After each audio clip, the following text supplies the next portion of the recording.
Hello everyone and welcome to the stream.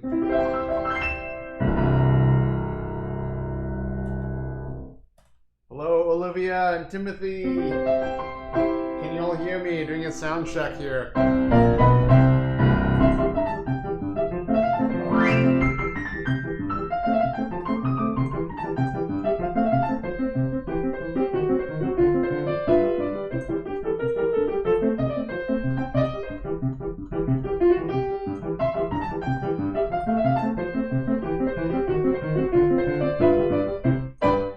Awesome. All right, so let me get the light here.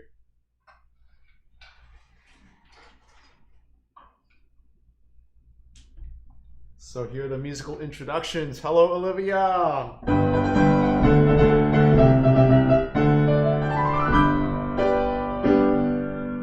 Hello, Timothy.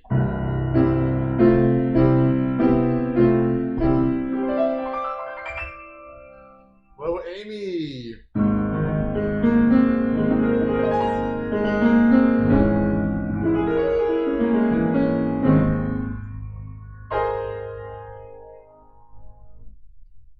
So this stream is about me learning Super Mario 3D World transcriptions.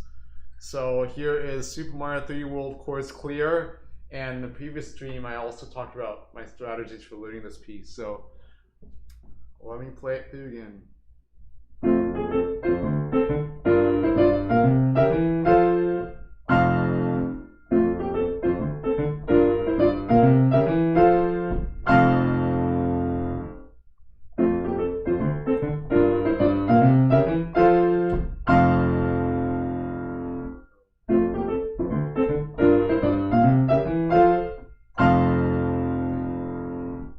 So the last chord is before the beat 2 there.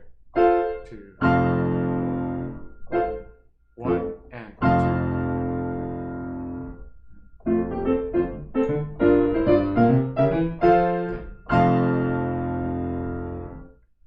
And see, I just through time that I got it better. I'm better at playing it now because it's just spent time learning it.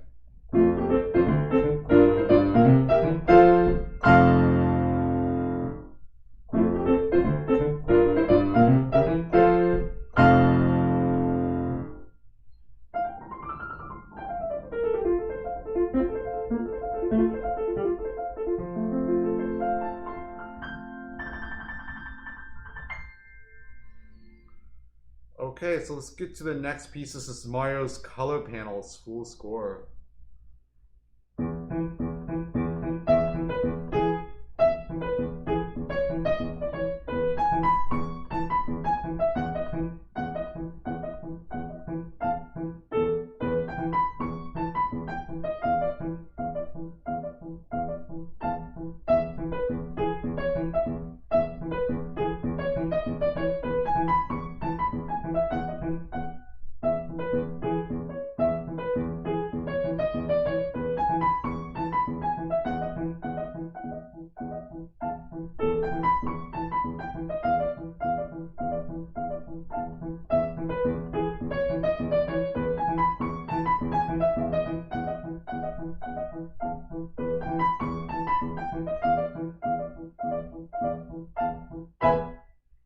Alright, so this piece, the left hand has a repeating pattern and the right hand is based on the Mario theme.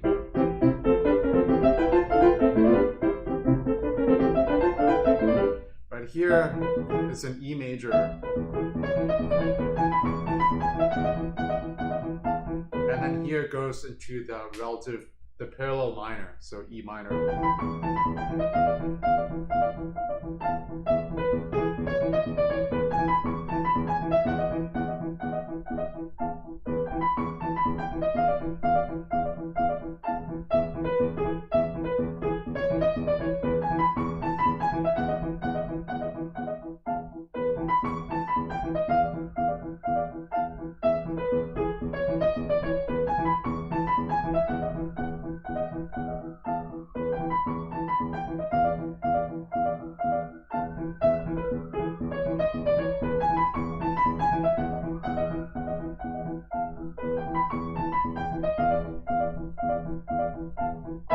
So here is actually the left hand is keeping the rhythm. So you actually want to fit the right hand into the left hand, not the left hand fit into the right hand. So you want the right hand to follow this rhythm here.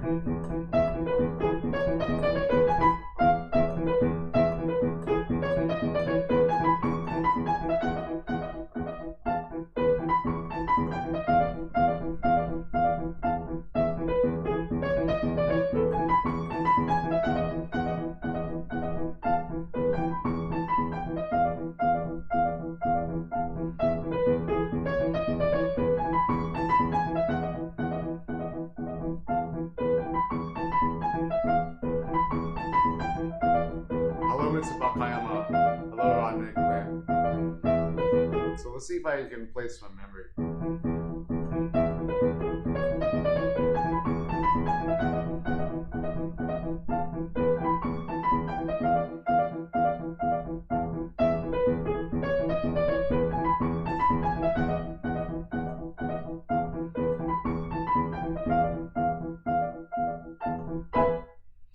Alright, so there it is, Mario's color panels. Next piece, Blockade.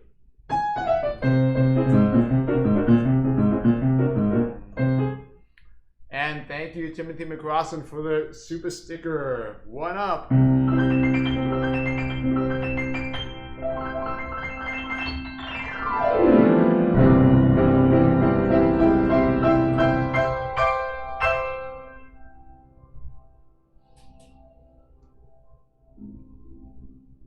So this piece, Blockade, is pretty fast paced, and the bass line is a little bouncy.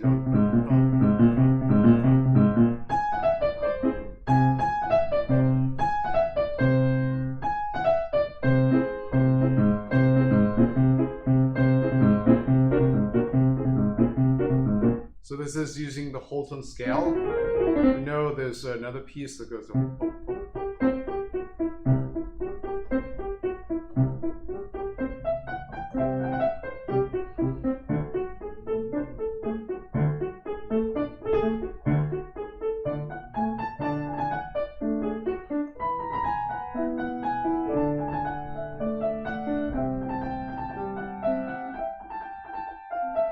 So that uses the C Lydian mode. So this piece uses a whole tone scale here.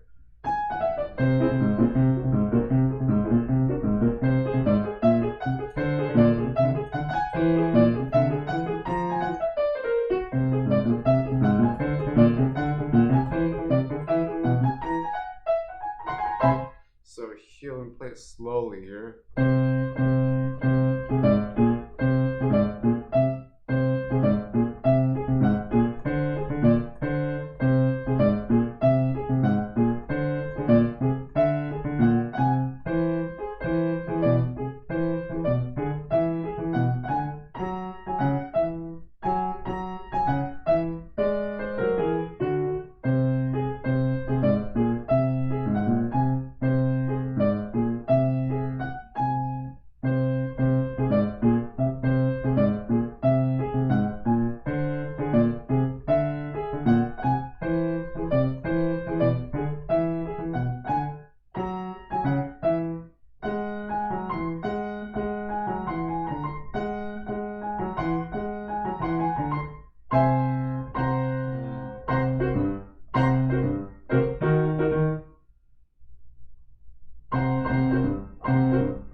So the rhythm here is pretty tricky here. When it goes this coordination aspect, you have to know where the right hand and left hand play off of each other here.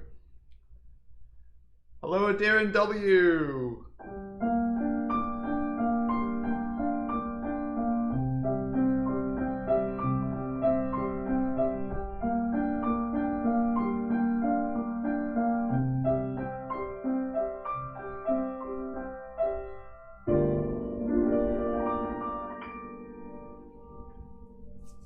Hello, Ethan. Hello, Raphael. So here you want to figure out where the right hand and left hand coordinate. Sometimes you want to put the key cover down, just practice. Figure out how the right hand, left hand work with each other here.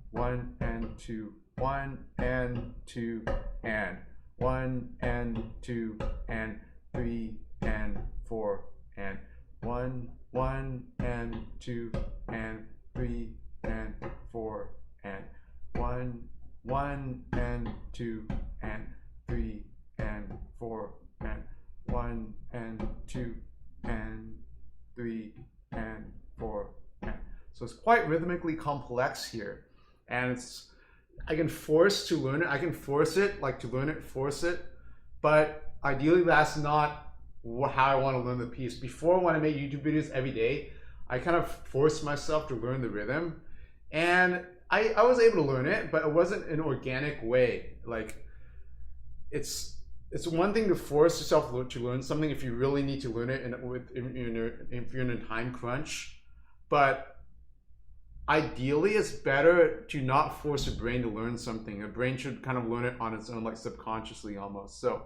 this type of rhythm here, okay, I'm not getting it like that, but it's because of all these rhythmic complexities here.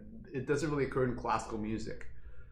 So all this different type of rhythms, I can learn it, but it's going to take some time to just internalize everything, especially the piece is at allegro molto, so the pace of the piece is going much faster. So there's less room for error, and the accuracy has to be higher because it's just about split-second differences here. 1, 2, 3, 4, okay. 1, 2, 4, okay. 1, 2, 3, 4. 1, 2,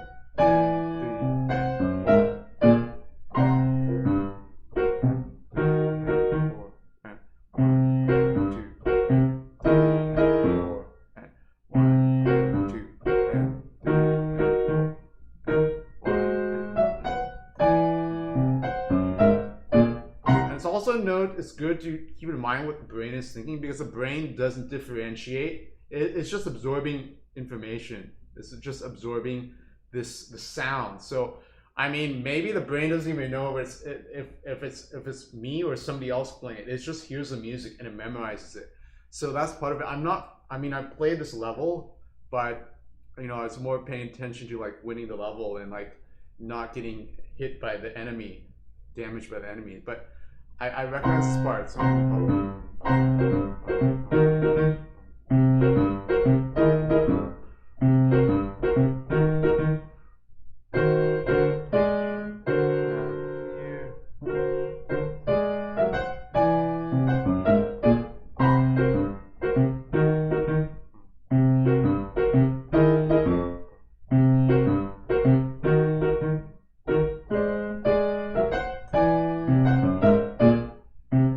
so forth.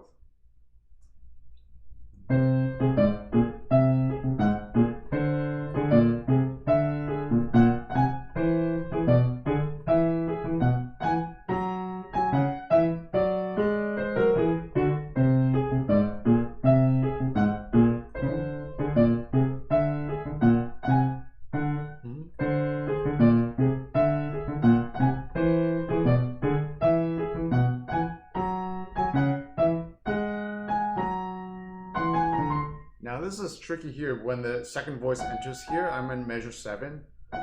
So da, da, da, da, da, da.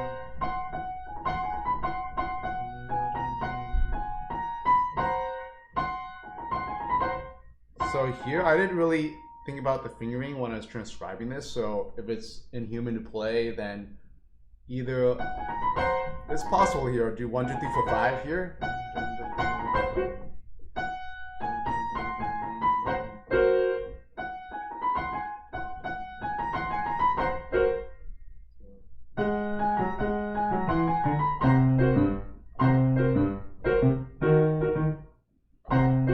Hello, Baron Scott. Hello, Lumine. Thank you.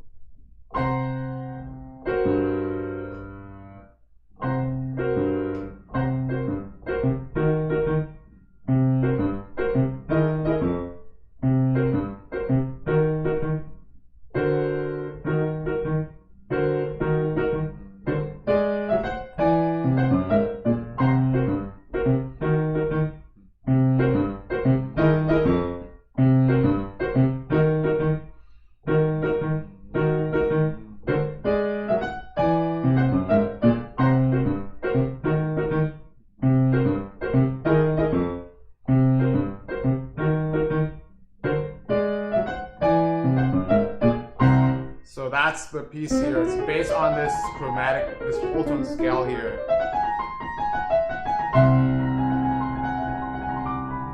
Actually, one of my friends, he did composition at Curtis. He composed a piece on like something like.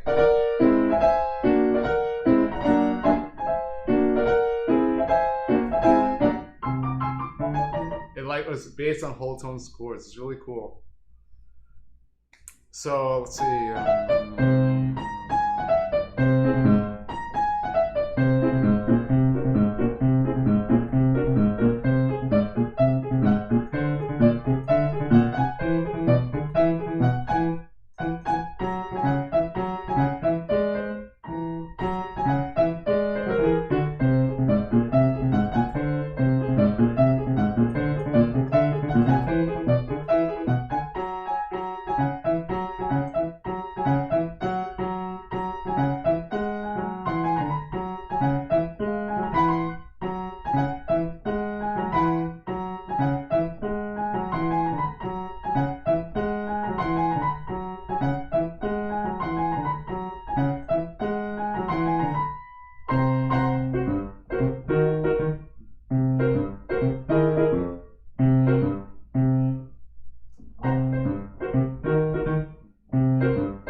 Said hi to you, Amy. All right, so hello, Tom Chen. Welcome.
Play this by memory here. Turn this around.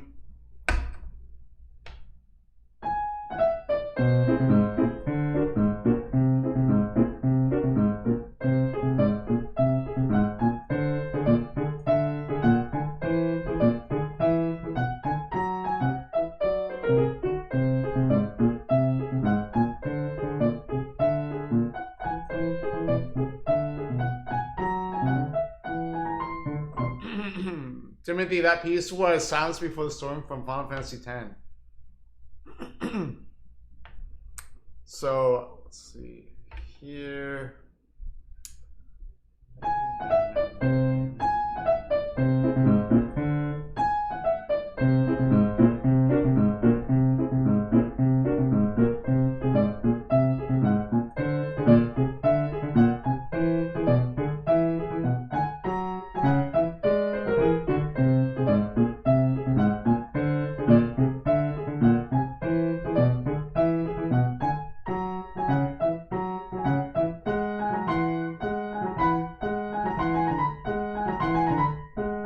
This is the hard part here, the tricky part, because that's easy, that's not too difficult. But when the second voice comes, it's a little bit tricky here. It's a little bit awkward because thumb has to play on the black color key here.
part is hard here. Here, because again, the thumb is to play the black color key here, and these double notes, the fourth finger has to cross over this way. It's just really awkward in the hand to play all these notes here.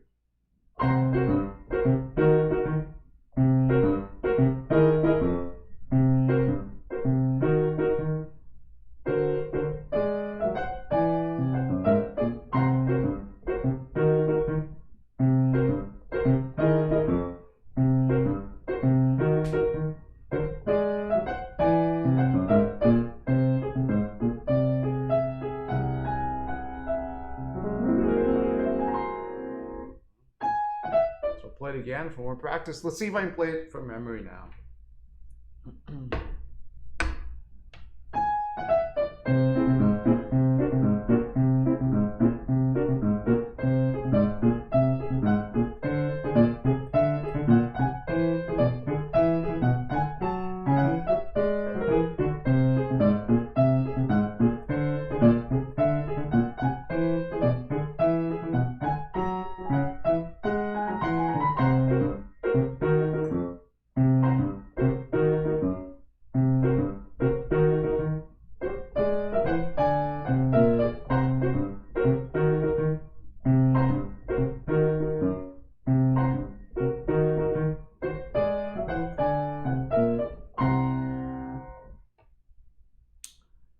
I got part of it, but it's this again the double notes here are tricky here.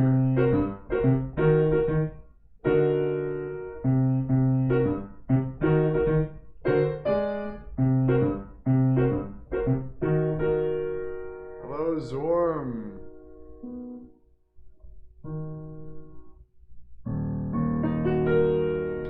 Musical IQ, I took a Harvard musical IQ test, so the results are on my YouTube channel, and check that out. So the tricky part here is to transition from here. Again, the thumb is playing the black color keys here, so it's just a little bit more awkward here.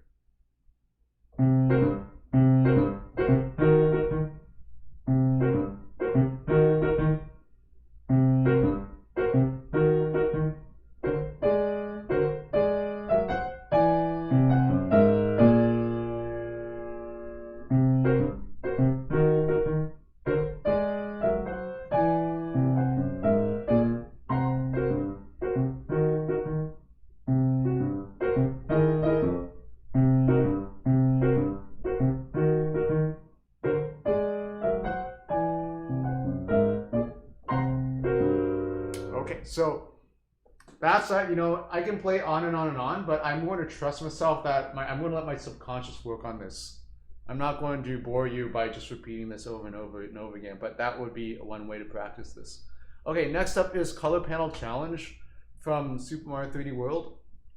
And again, this repetitive rhythm here.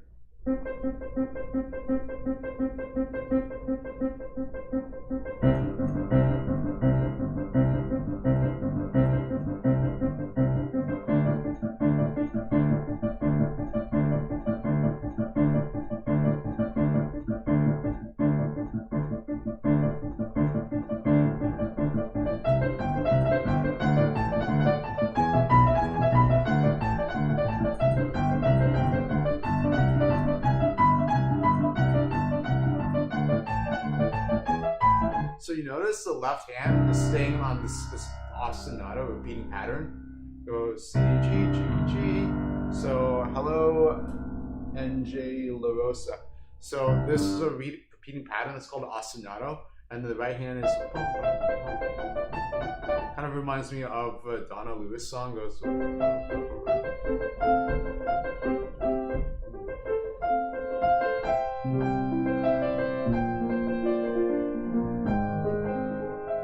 Anyways, this repeating pattern here, and again, you want to fit the right hand into the left hand. You don't want the left hand to fit into the right hand here. So you want to imagine the and you want to fit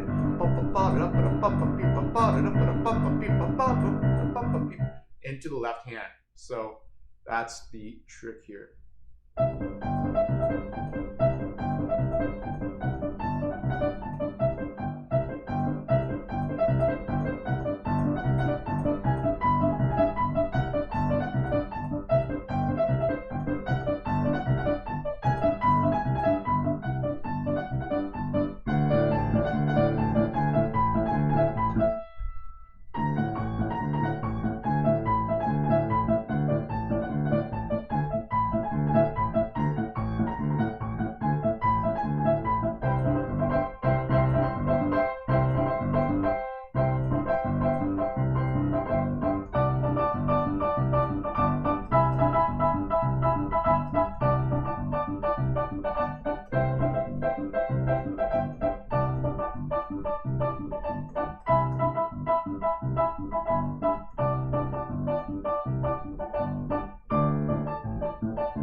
You see the structure to it. So Timothy, if you want to sight read, you should be able to sight read music 2 levels below your current skill level. So if you're at level 3, then you should sight read level 1 music. If you're at level 5, you should sight read level 3 music. So whatever you're defined as decent, pick your level of what you want to consider decent.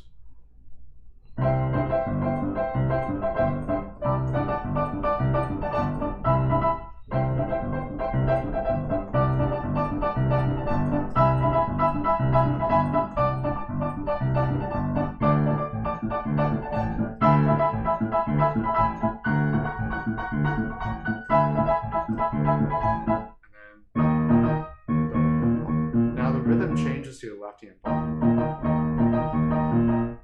What? This is strange.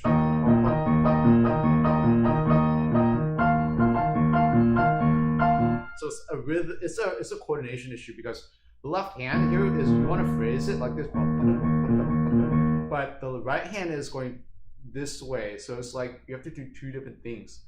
It's a coordination challenge. That's what I believe pianists always struggle with the entire life. You can never really get this coordination down unless you have really split brains. The left side and the right brain, they're like completely independent. But that's it doesn't work. The brain doesn't work that way. I don't believe the brain can work completely independently like that. Thank you, Spaghetti, for the super sticker.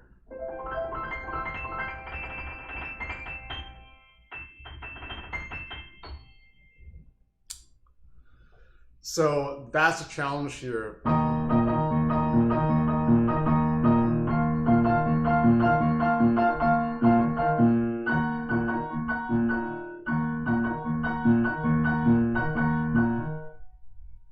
And now hear this chord here.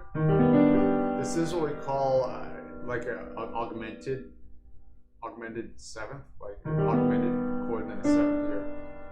So it's like the ending to Pink Panther.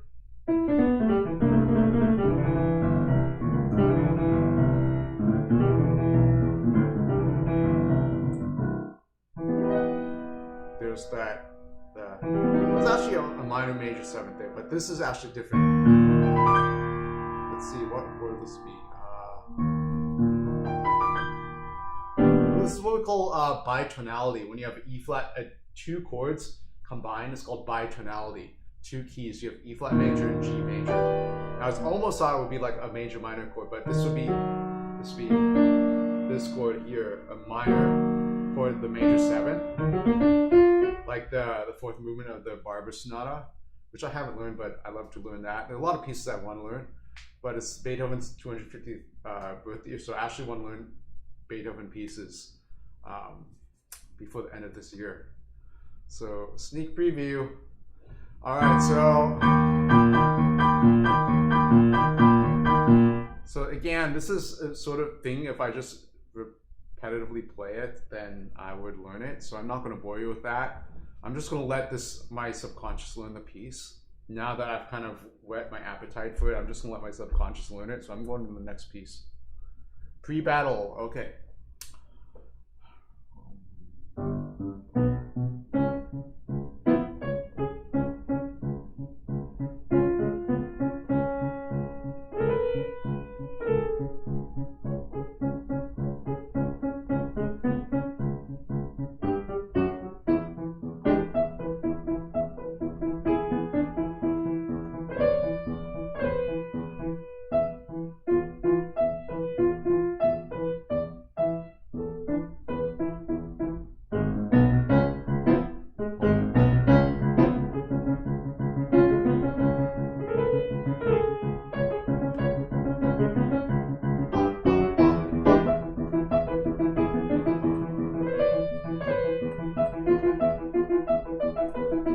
So that's the pre-battle, and so it's marked presto. So I'm just trying to think, okay, what sounds, I'm trying to capture that sound of how it would be in presto.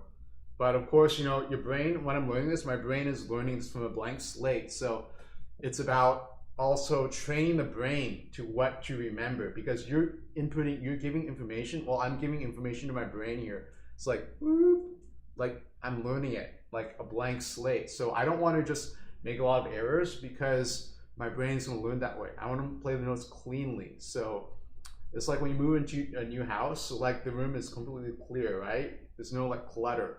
So I don't want to clutter my brain with unnecessary sounds or you know, I want it to be very clean when I learn it so that I'm setting that example from the start. Because then if you learn a piece incorrectly, then you have to work to unlearn some bad habits or bad notes or whatever.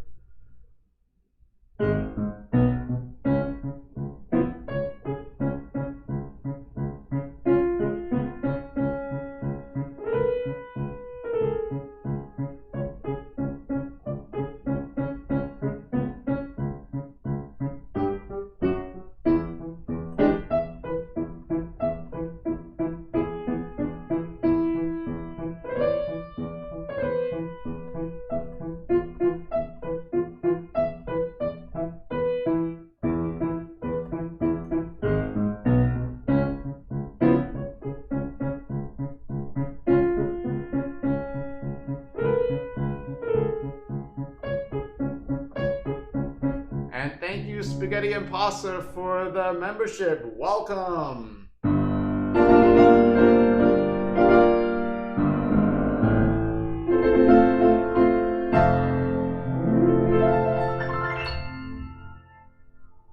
Thank you, Akira-san. Yes, piano class.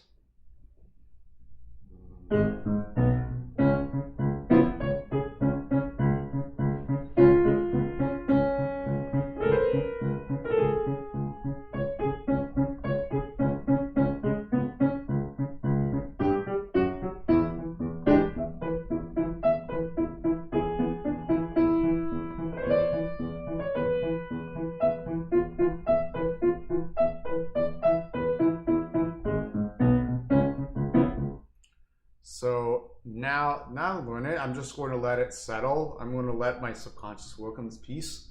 So now let's go back to chorus clear. Let's see. So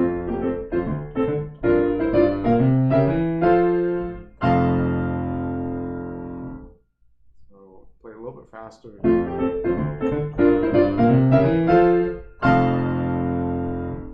So there it is, chorus clear.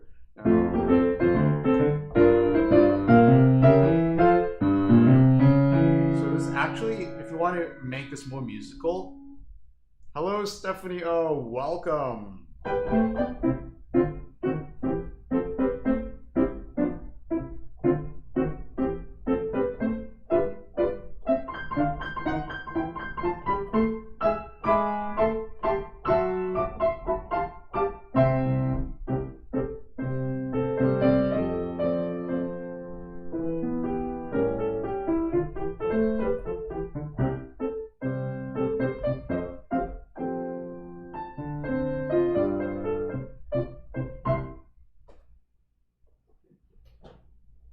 Change the color of the lights here. All right, so welcome back.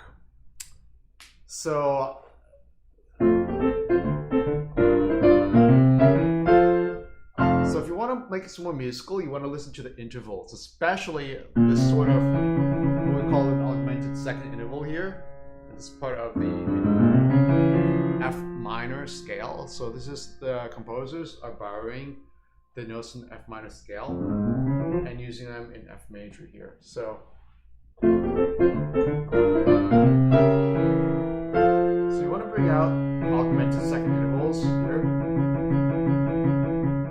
and you want to hear it articulate it really clearly. And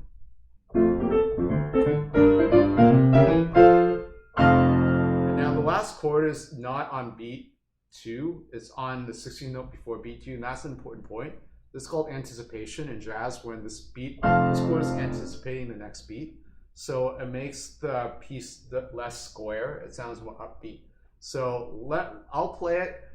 Can you tell me if I'm playing this on the beat or anticipating the beat? So here it is.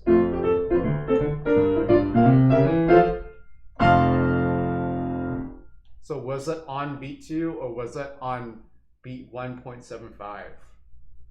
So that's part of transcription, because you have to be able to transcribe these differences and hear them. Now I'll play it again.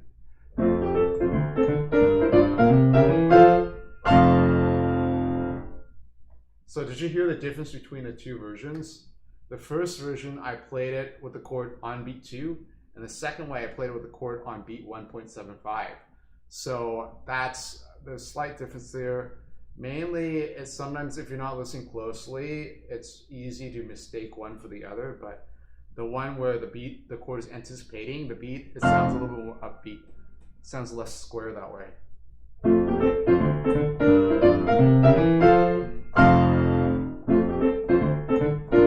Now here,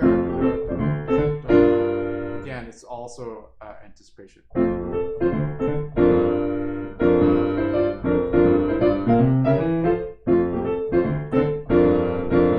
And this dubbing.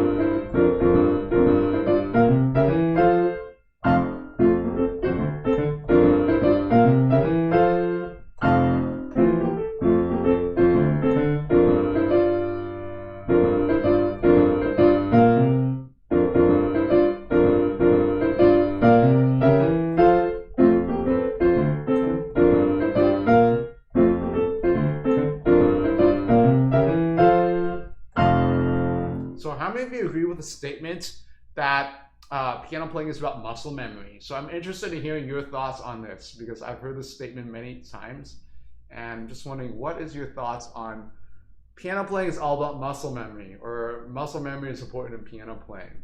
What do you think about that statement? So type in the chat if you have an opinion or viewpoint on that.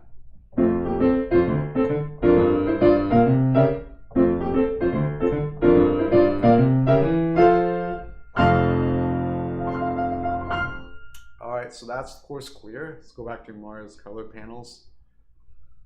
So also, because all the pieces are different, you want to play all the pieces differently. You don't want one piece to all sound the same. So you want to imagine like each piece is a different color or different character. So maybe this was like the chorus clear. I'd say like it's like orange, red, or yellow, or like red, orange, and yellow, sort of. And I think of E as the color green, so I'm going to think of this as color green.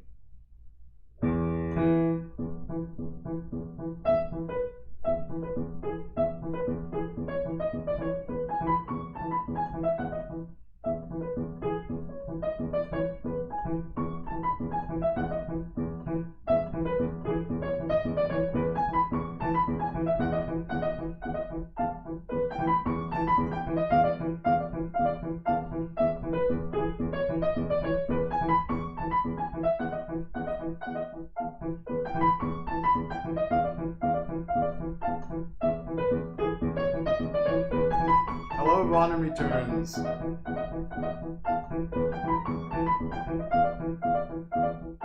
So muscle memory is, I'd say it does, you know, like when you brush your teeth, at least for me, I brush my teeth and I know the you know, the motions because I've done it many times. So it's like my muscles, I've learned it, and they're brushing my teeth this way, you know, like eating like a fork, right? Like muscle memories, like you remember how it feels. And so it's like you don't have to think about it as much. So indeed, so I'm not going to say who's correct or who's not correct. I'm just going to share my thoughts of it, and you can decide how much you want to incorporate my viewpoint with yours. What I'm saying is that, okay, we know that the muscles learn a certain way, and they learn habits, right? So just the statement itself, muscle memory is important in piano playing, that does have some truth to it, but there's an even bigger picture to that situation. The bigger picture is that your muscles, okay, when you play piano, there are certain good habits and certain bad habits to playing piano. And whatever habits you're reinforcing when you're practicing, your muscles are going to learn that.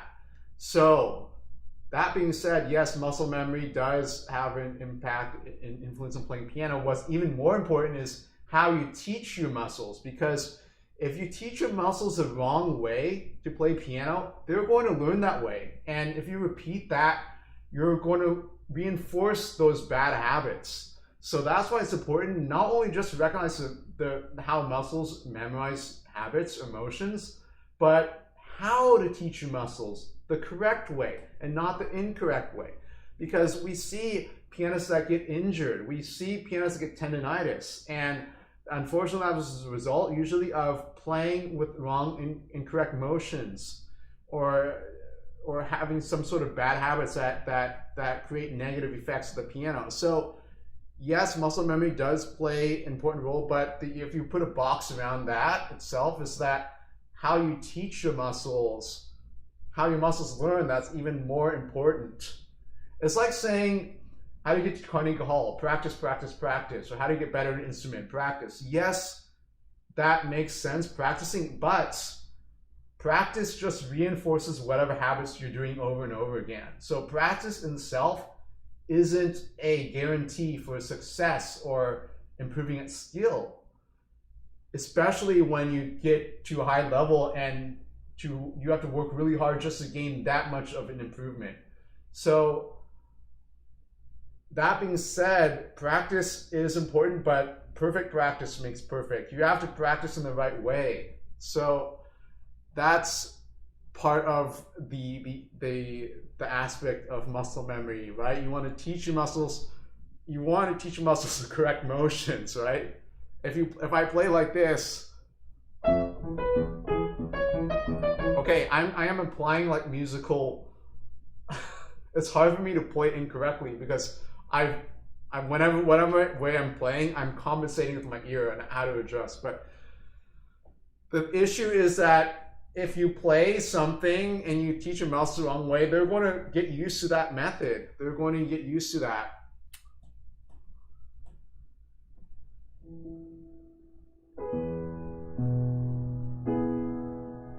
So just keep that in mind. It's teaching the muscles the right way. And it's also like the relaxation as well. So like for example, okay, to play forte, it's like you're not supposed to brace yourself before you play forte, because if you do, it'll create like a sound that's really percussive, right? You don't want to brace yourself before playing a forte. You want to be like really relaxed to play a forte, right? Because if you're relaxed, then you create a better sound that way. You hear that difference? If I play a chord like this,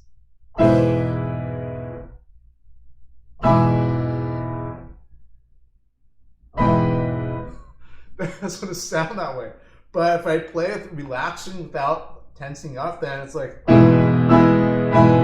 then you create that sound, like, ta-da, there it is. So again, you have to teach, your muscles have to learn that way, like to create that sound. There's certain things I'm doing that I'm to create that sound that I've learned it that way. So I don't have to think, I have to think in multiple steps.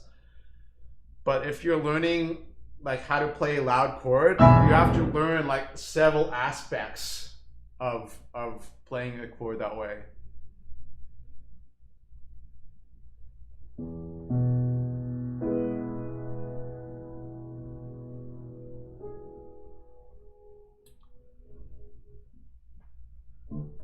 So that's the ergonomics is an important aspect. And yes, playing chess, I do piano chess streams. Usually I just create seek ads when I play chess, so I don't have unless you're a subscriber on Twitch, then I play subscribers and get challenged. If you want to play me in chess on Twitch, then when I stream on Twitch with piano chess, then yeah, you can be a subscriber. That's how it works. So also another way is to become a member. The membership levels, you can play a correspondence game. If you become a member, I think it's the rook level, I believe. And then if you're the king and or queen level, then you can play me in a simul on YouTube. But we organize a simul through Discord. So you have to connect Discord once you become a member. Then that's organized through Discord. So back to Mars color panels here. So a lot of times, also intervals too. Intervals. Like that's also another important aspect, because when we play piano, it's different than when you listen to music. Okay, when I listen to music, I'm kind of enjoying the sound, the mood, the storyline, the ambience, or whatnot. Depends on how closely I'm listening to the music. But when we're performing, I believe that we have to listen in a different way than if we're listening to music like we're just enjoying it. And when we're performing music, we have to listen to the interval. So what does that mean? The distance between the notes here. Because that's what is creating the character, that's what's creating the emotion in the melody. So many times we know different melodies that have different intervals. Like, so that melody starts on a perfect fourth. It starts with the fourth here. So 1, 2, 3, 4. And like Chopin Nocturne E flat major opus 9 number 2 starts with a major 6.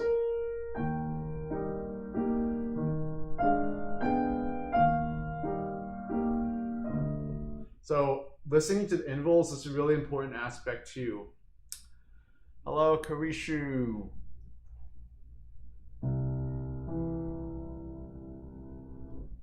Yes, relaxation is important for piano. It's like an art to play relaxed.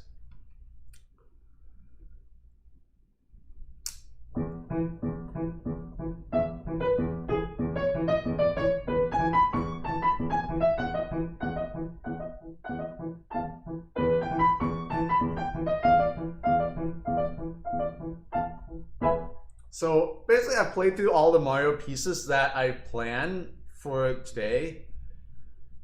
So hopefully I'll make a YouTube video of these pieces soon. That's what I want to do. That's the plan. So I want to focus more on Mario. Okay, I kind of got distracted, not distracted, but I started off with the Super Mario Medley video, then I learn other pieces. I mean, yes, it's fun, but I really like Mario music. And if you look at the last 7 years, I haven't really made a Mario video, except, okay, Paper Mario. I made Lion Land Road for Paper Mario, but I feel that Paper Mario is, the aesthetic and the style of the music is so far removed from like Mario sounding tracks. It does use Mario themes, but the overall style and aesthetic is so far removed, almost doesn't count. So usually in the past 7 years, I haven't created any new original Mario performances. So I want to get back to creating more Mario videos. And that last video I made with Super Mario 35th birthday, when I played the Chorus Clear theme, that was the first time in 7 years I recorded myself playing original Mario music. So I'm definitely going to focus more Mario music these days, except I want to learn Beethoven as well, but I'm going to learn more Mario music. So that's the plan. I mean, I really like Mario, okay? So I do like Zelda, Final Fantasy, and Kirby, and Banjo-Kazooie, and so forth, but I feel like I really like Mario music, speaks to me even more. So that's the plan here. So, but that's not the reason why I say no requests. No requests is just because I just want to stream, and sometimes requests kind of throw off the mood and the vibe of it, because whenever I'm streaming, I get in a certain mood and certain energy, but then when I get a request, sometimes that makes me get into a different energy zone, and then it's hard for me to get back to where I was before, because I'm kind of like taken in a different sound world. And so yes, I understand the requests are fun, you want to request pieces, but for the sake of the stream and keeping my energy at a certain level that I want to be at, the requests can kind of get in the way of that. So I just want to enjoy streaming for now, and if you support the stream, I really appreciate that. So thank you so much, Spaghetti and Pasta. I'm inspired by your super sticker to cook pasta after the stream. I got some I think fusilli noodles, like the windy noodles, and got some vegetarian sauce. So thank you, Spaghetti and Pasta. You're very welcome. You're very welcome. And this is not the end of this. You know, I made a lot of Super Mario 3D World videos in the past, and you know, I eventually I think I'm gonna get through the entire soundtrack of Super Mario 3D World because I have like maybe 50% of the soundtrack already recorded. Maybe not 50, maybe like 40%, 40 to 45% I've already transcribed and made YouTube videos of. So I'm just working my way through all these Super Mario 3D World pieces, and I'm learning the pieces here so you can actually see my progress.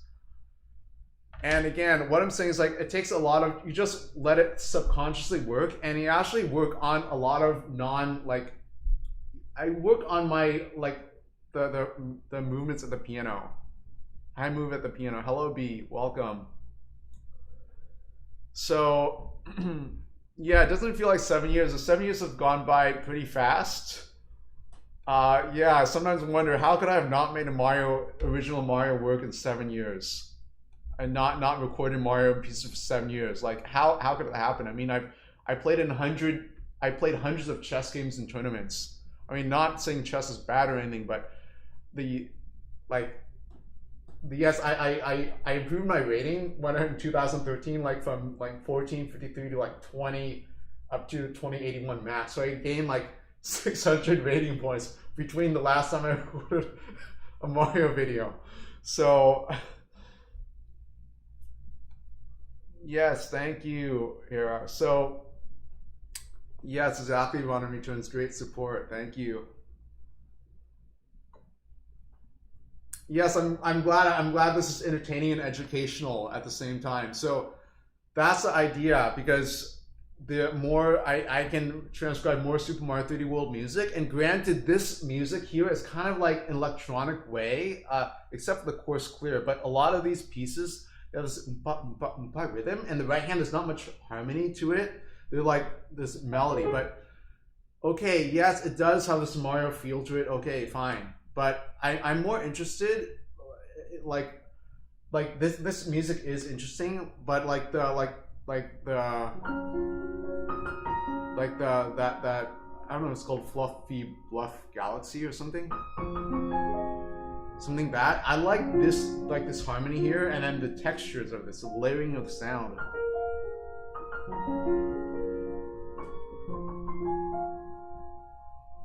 And so that's fun too. So I'm actually playing Super Mario 3D World on the Wii U. If you've been following my stories I've posted on YouTube, I post stories when I'm playing Super Mario 3D World on the Wii U. So that's what I'm working on at the moment.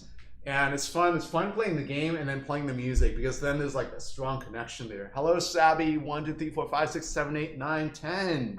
Actually, no 10, just up to 9.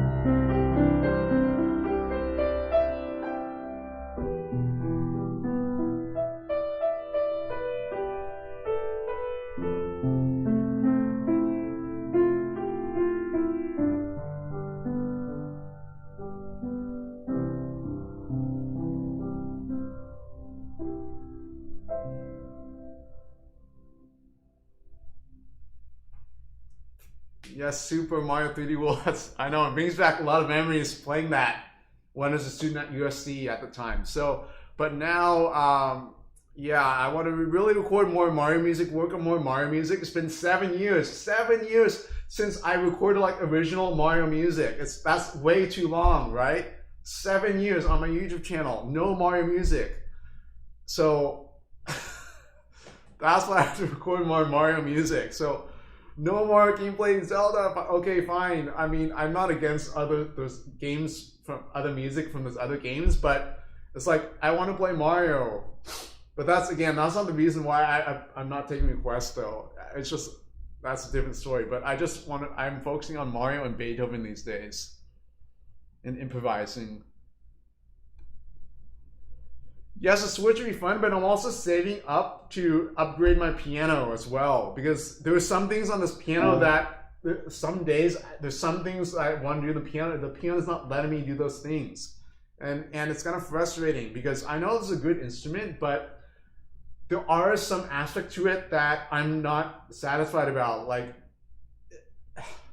it's hard to explain, but like when I'm playing, sometimes I feel like there's resistance here on the keys, and I'm not able to it's not like a Steinway, 9-foot Steinway, where you play the keys and you can immediately feel this connection to the keys when you play, even from the very tip of the keys, the surface, and you can feel like you can hear how bright the sound is and how warm the sound is just from playing the keys. But for this, sometimes I feel like I have to work extra hard to create some sound. But okay, I keep my room at a consistent temperature and consistent humidity level. I keep this room at 70 degrees Fahrenheit and 43% relative humidity, and that's because of the piano, to keep it in the best shape possible.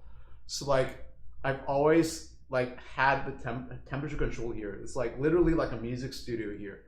So that's best of the piano. But when I get hopefully soon when I get a Shigeru Kawai piano, then the sound, I'll be able to create like even better sound here. It's like it'll be even better. Tom Chen, I was just improvising here. Hello, Oscar. Ronan, congrats on being a national master in the simul. Yes, we're bringing 3D World to Switch, Baron Scott. I read about that. That's exciting.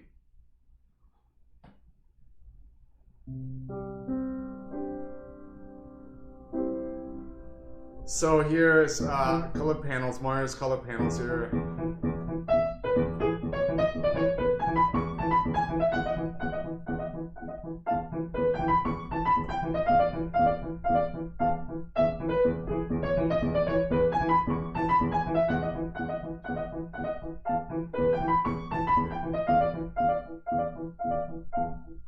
So there, the way I'm memorizing is also analytically. You have this in major, and then in minor here, it's like an imitation almost, but in minor. And then I kind of memorized the entire piece now. So it starts at beat 2, but for the left hand. So.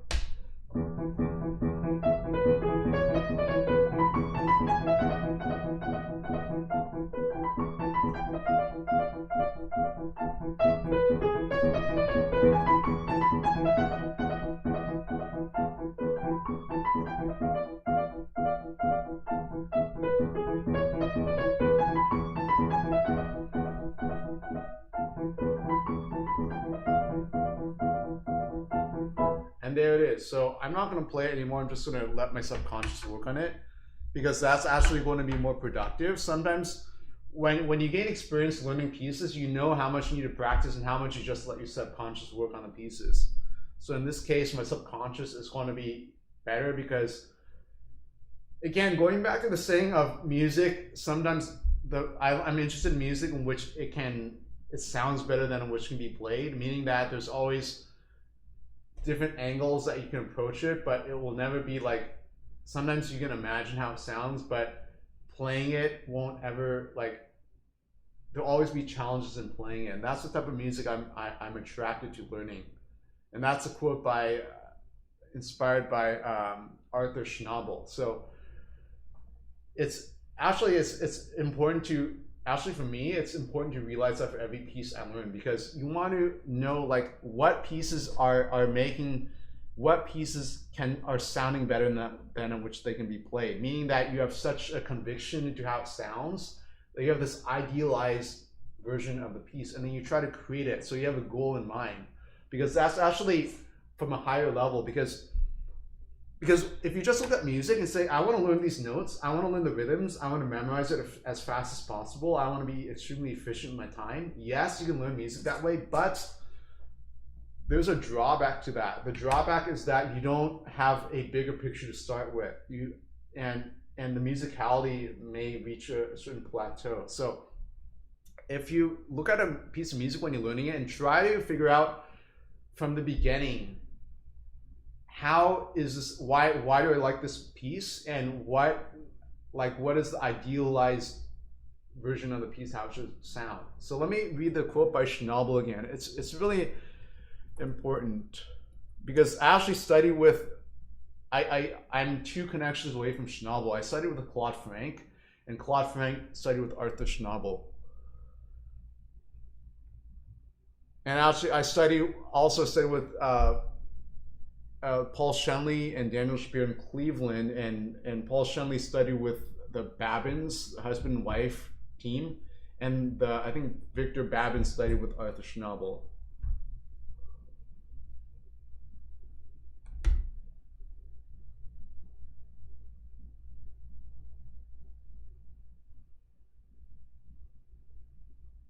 So this is a PDF here called Arthur Schnabel and the Ideology of Interpretation by Leon Botstein. Arthur Schnabel holds an atypical, if not remarkable, place in the history of 20th century performance practice. He is remembered more for his influence and approach than for his virtuosity. Both in his lifetime and posthumously, he played a decisive role in how, in the 20th century, the performance of historic repertory, pianists, and piano playing came to be evaluated. Although trained by Theodore Leczetitsky and fully capable of continuing the post-Lisztian tradition of virtuosity, Schnabel's musical intuitions and tastes led to a revolt against a superficial construct of technique and virtuosity linked to a 19th century notion of decoration and the theatrical. Although disdain for an aesthetic seemingly dependent on surface virtuosity was a current in music criticism dating from Robert Schumann, the distinction between virtuosity and music beauty lost some of its credibility as the distance between high-minded musical content and technical complexity narrowed over the course of the century. What Schumann objected to were works for the piano that were glorified pyrotechnics, near-circus acts that exploited a reductive musical rhetoric. Most of the repertory of the mid-19th century that falls into that category is justly forgotten. But in the compositions of Franz Liszt and the concerto repertory of the late 19th century, virtuosity and compositional ambition intersected, commanding ideas with gravitas and admirable novelty that demanded evident technical prowess became quite commonplace. Conversely, as in the example of Paganini, new standards and expectations of technique opened up compositional possibilities. In the case of Chopin and Brahms, their demands on pianists hardly camouflaged a high degree of necessary technical control, finesse, and skill. So this is a fascinating article here. I haven't read it. This is the first time I've discovered this article, but this recalled from the title of Claude Frank's introduction to the catalog, great music is always better than it can be played. This is, from a point of view, perhaps an absurd idea. Does the music exist unplayed? And even if it did, how do we know it is great? And does the quality of greatness suggest a fixed or idealized account that can be said to be right? Crucial, of course, is the notion that a set of works exists that can be placed into a category called great by virtue of the text alone.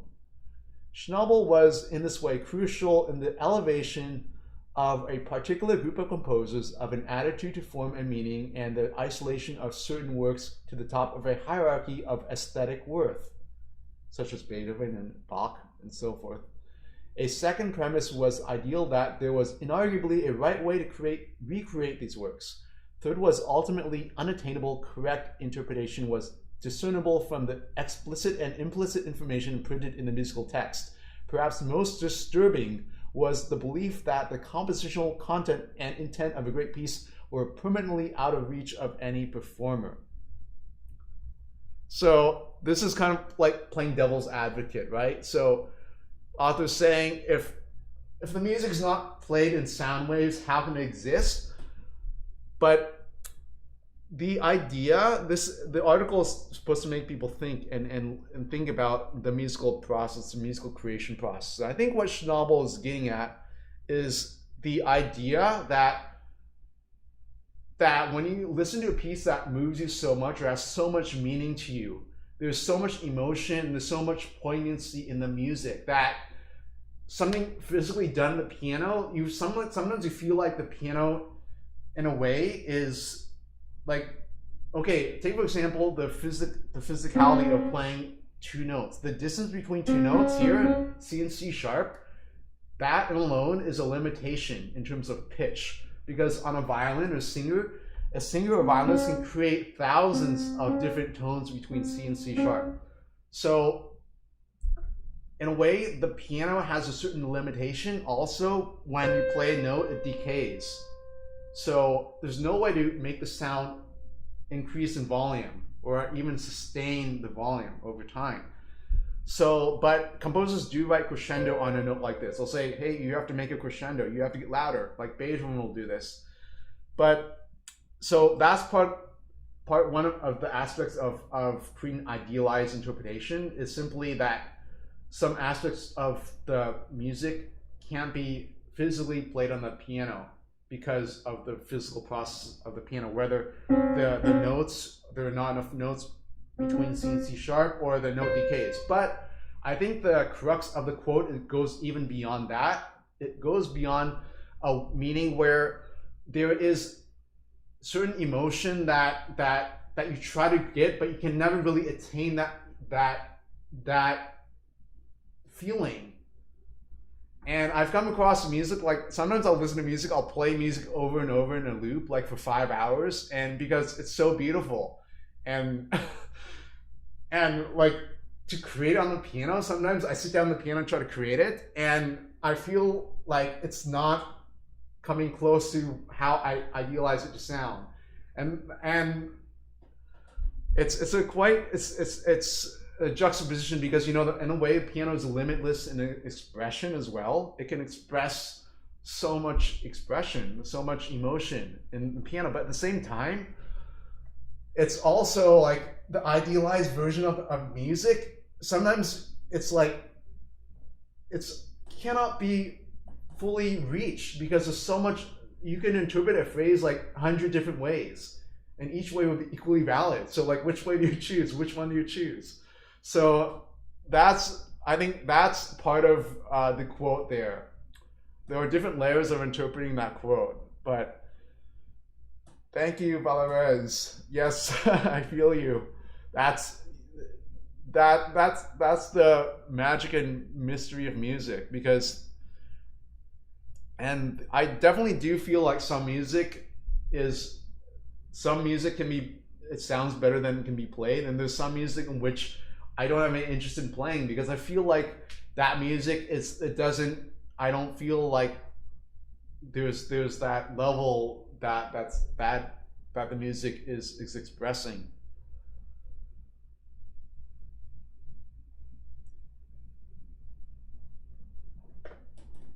Any thoughts or observations regarding the movement to leave pianos in public spaces for people to play? Yes, I've seen people move like a grand piano in public. Well, the thing is that piano is a really sensitive instrument. It's made out of wood, and the weather conditions can really mess up the piano, the tuning, and the keys can become stuck.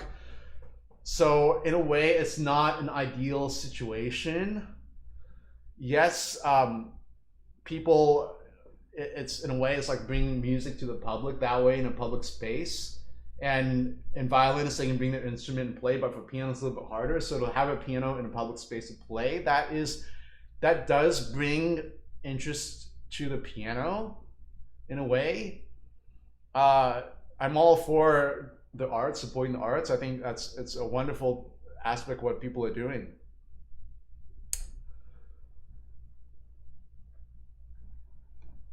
Super Christmas Melody. Am I going to create another Super Christmas medley? So I made like a Super Mario medley with, I combined like Christmas music with Mario themes. So I mainly, for the rest of the year, I'm focusing on Beethoven and Mario. That's my priority.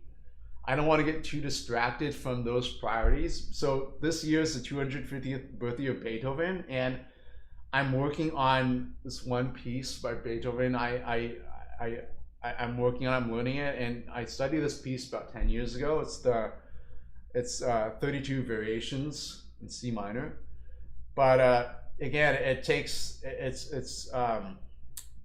time to learn it. I have to consider that everyone has their own personalized style towards playing the same piece. So style in terms of composition, the style is also dictated by the composer as well. So the composer is the style of playing, unless you're talking about like improvisation or something, or jazz, for example. But for classical music, there's really the style is that's crucial. But it's the composer that's bringing the style. But yeah, I mean, I get what you're saying. The style is an important aspect of music as well. You have style, you have the historical context of the music. So style is like in classical music. The style is really you have like two note slurs. You have Alberti bass accompaniment and sonata form, and a lot of styles is. It's crucial to understand the styles of play music in classical period.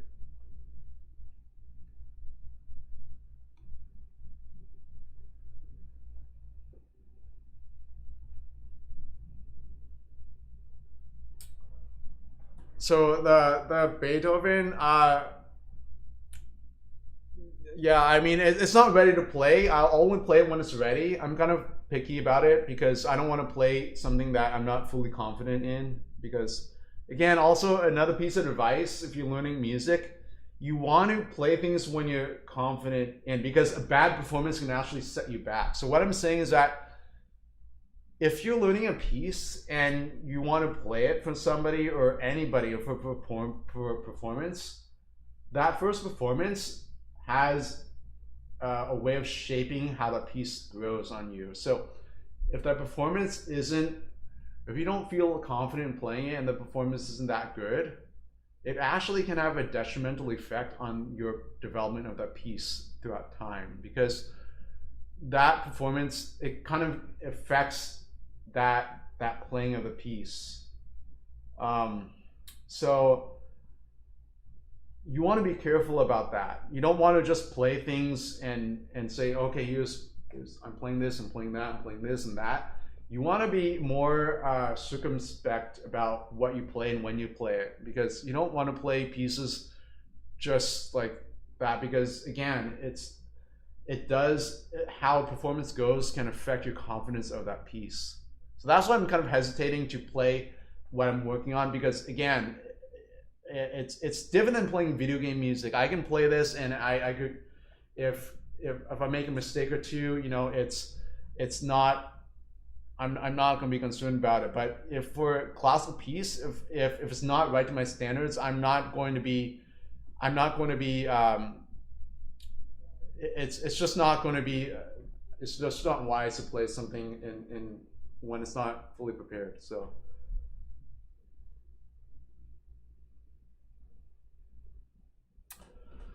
So here, going back here,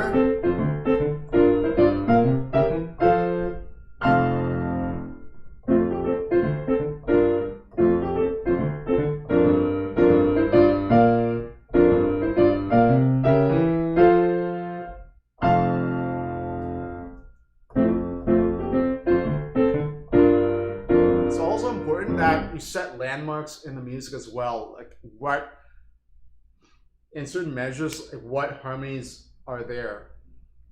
So there's the 2/7 chord here, and then this a 5 sort of dominant function here, and then 1. So if you know 1 and then 2 5 1, that harmonic pattern, that will also help you as well.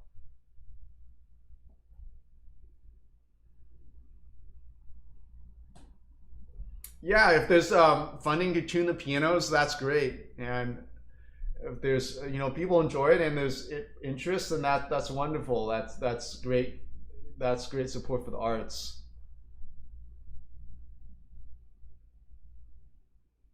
Yeah, some pianos, if they're taking it at night, that's good too. I've seen pianos like this one at Santa Monica Pier. There used to be one, at least. Now she played the Beethoven Sonata Opus 110 on that. That was quite an adventure, because the piano was out tuned. It was on the pier, and people enjoy listening to it. but that like playing late Beethoven, I believe that it takes a certain atmosphere to play it in. It's not something that just can be played like in a casual setting. There has to be, because that music is plumbing the depths of like sorrow and tragedy, and Beethoven was really ill at the time he composed this, and there's like this inner journey. It's hard to explain, but it's like people eating popcorn and eating hot dogs on the Santa Monica Pier. I don't think it's, in some ways, that piece it's hard to connect with people if they're just eating popcorn, for example.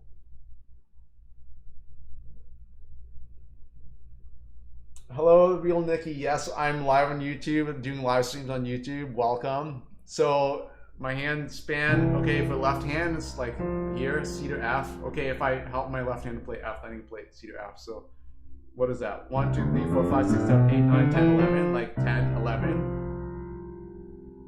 So for left hand there. Right hand is like, my right hand is actually smaller, like 1 centimeter smaller than my left hand. It's funny, it's that's the way it is. And I actually overcome a lot of aspects. My thumb is actually double jointed here. So my thumb here is double jointed. So when I play chords, it's like, it feels like my support, I don't know, it's different than when I play with my thumb here. It just feels a little bit different here.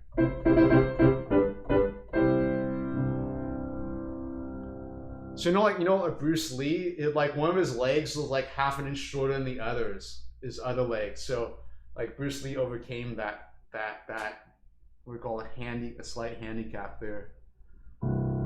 So going back here,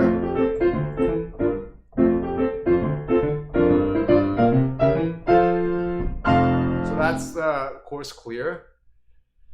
And so let's go to the pre-battle. This is actually a little bit more, the harmonic harmonies here are less easy to memorize. So I'm kind of going back to this one. And then this actually, I transcribed this, and there are a lot of voices I couldn't transcribe because it's just simply not possible to play everything, transcribe and play everything. So I think part of this it might be part of a repeating pattern here. And this is like a crescendo for here.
The tricky part is going from here to here, and again, it's really impractical for this, but it's video game music. They have this difficulty here. That's one thing about video game music, kind of annoying, because you have to do this, and most composers, they won't write sort of like this. It's just really impractical to do this. Because your hand is here and then you go here, and you're like switching angles and going here from here. It's like, even Rachmaninoff in his third piano concerto, that's difficult, but I don't think in Rachmaninoff you're going to find this here. It's just, yeah, that's the issue. That's one aspect of video game music I don't like, is that you have this sort of thing here. Even this here. That's why in some music they'll take out those eighth notes. But then with those eighth notes taken out, it looks too bare. Like there's nothing going on in the music. You just have, and then it looks way too simplistic. So maybe it's good to find a middle ground, not to take it out entirely, but to rearrange this somehow. Something like that. I mean, who's going to notice that? Is anybody going to say, okay, you didn't play this high C sharp, but you played it down? Are people really going to care? So that's another issue, right? Because you do something like this, and that would be like 100 times easier.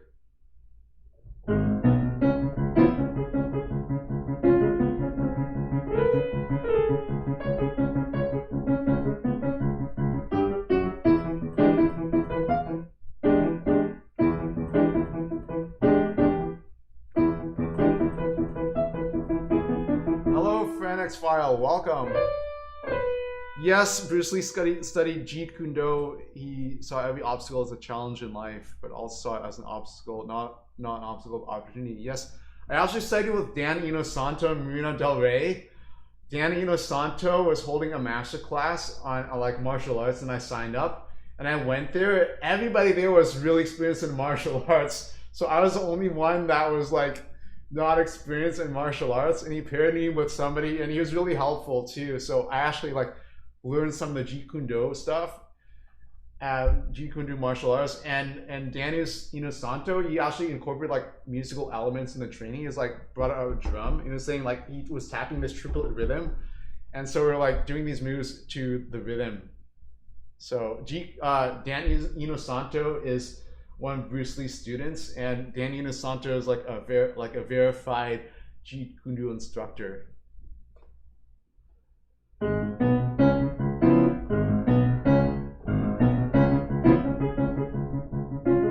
Hello, Fresh J. Welcome.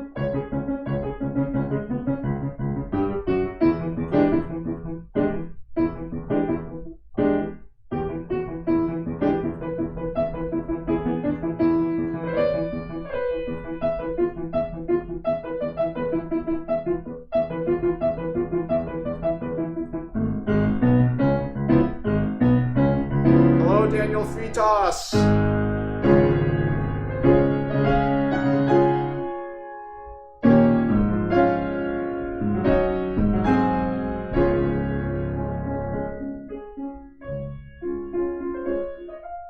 And actually it's past 10 p.m. so I actually can't play piano, but I can juggle. So I'm doing well, Daniela Fritas. And hello, Lost Joy 9. How long does it take for me to learn a piece? Well, for classical musicians, you're supposed to be able to learn a piano concerto within a week. And that's not for like a circus act or anything, but it's for practical purposes, because some pianists, they get ill and they have to cancel the performance with the orchestra. And usually these performances are planned like at least a year in advance or so, or a season in advance. So it's like the performer has signed the contract at least a year in advance or so to perform, and then like a few days before the performance or the day of, some pianists they get sick or whatever, they can't play. So the orchestra, they have to find somebody else to play a concerto, or sometimes the pianist just cancels a week before, and then the orchestra, they have to find a pianist to play that same concerto, like Beethoven Concerto number 4 or 5 or whatnot. So sometimes a pianist, they're called and say, hey, can you play this concerto with this orchestra within a week? And so the opportunity is really important, because a lot of pianists become well known for at first replacing a pianist, like substituting for a pianist got ill. So it's really important that a pianist can step in and play that concerto. So that's why the standard is to learn a concerto within 1 week, to be able to fulfill that situation if that situation occurs. So that's the standard. Okay, so I haven't tested myself to see if I can learn a concerto in a week lately, but I believe I can still do it. I think I can do it. I would need to practice like 8 hours a day for 1 week to do it though. It's not like I can learn it from osmosis. I would need a lot of time to practice the concerto. So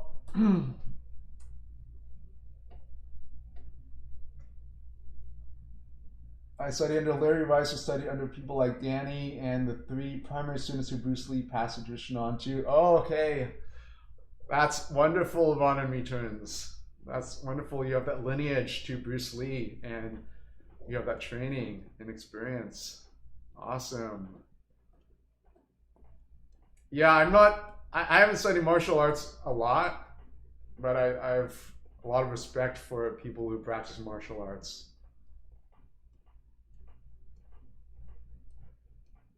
I remember this one letter that somebody wrote to Bruce Lee, and the letter's like, how do I break bricks with my hand? And Bruce Lee wrote like, don't try it because you might break your hand instead. And yeah, it's amazing how people, they can break bricks with their hand.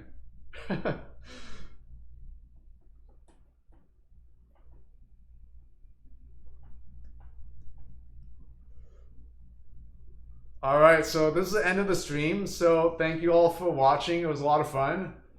So I'll do more of these streams in the future. I'll learn something, a piece or so, and talk about it, or I'll play like a piece of a series of pieces that I've planned. Like I'll play like a recital or concert. So thank you all for joining, and have a great rest of your day. Bye bye.